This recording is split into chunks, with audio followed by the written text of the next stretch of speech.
Sabi niyo nga po sa may bandang Mindanao, medyo marami-rami na sila doon. But aside from Leyte, meron pa po ba tayong other parts of the country that you think na mas okay na mai-release doon sa wild yung mga iba pa niyo pong eagle?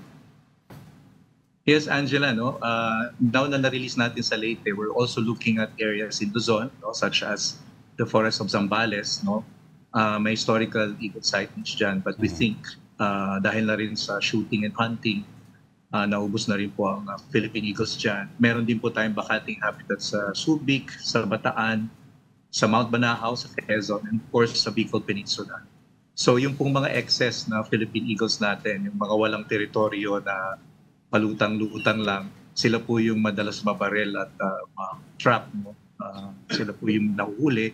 So ang gagawin po natin, ililipat natin sila sa mga safe places, protected areas, para sila ay lumaki, mag-mature at makakontribute, no, ng offspring sa ating population. And then nabanggit niyo po kanina sa Lord yung paglagay ng GPS trackers, no, yung mga transmitters. So bawat eagle po na nire-release natin ay merong GPS tracker para malaman po natin kung saan sila pumupunta at matulungan natin sila na para hindi sila mabaril at masaktan ng mga kapwa nating Pilipino. Yung pag-transfer niyo po sa kanila sa different places, specifically ito pong nauna sa Leyte, no? I understand ang Philippine Eagle po ay medyo sensitive sila, kailangan po ng extra care.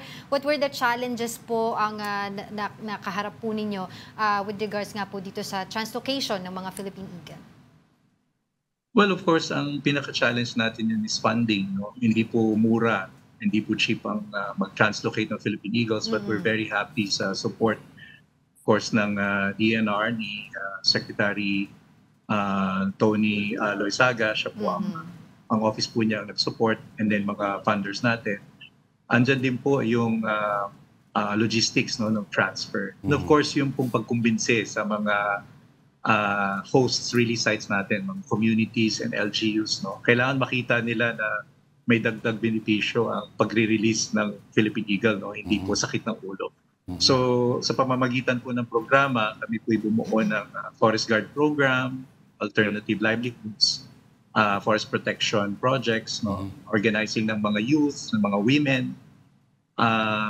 and mga education campaign. So layunin po nito na mapakita na community po na mayroong kapitbahay na Philippine Eagle, kung pumayag po sila na tumulong sa pamamangalaga ng Philippine Eagle, ay mas bubuti ang kanilang buhay. So I think yun po ang isang challenge. Kailangan mapakita talaga sa mga hosts, communities natin na they're better off. They have more benefits if they're good neighbors of our Philippine Eagles. So patuloy po yung pagkakalap ng pondo, ng support, and hopefully po ng support ng hindi lang po ng mga Filipinos but the international community, sapagkat ang Philippine Eagle po ay isang special na species, no. Makikita lang siya sa Pilipinas, pero siya po ay gem din ng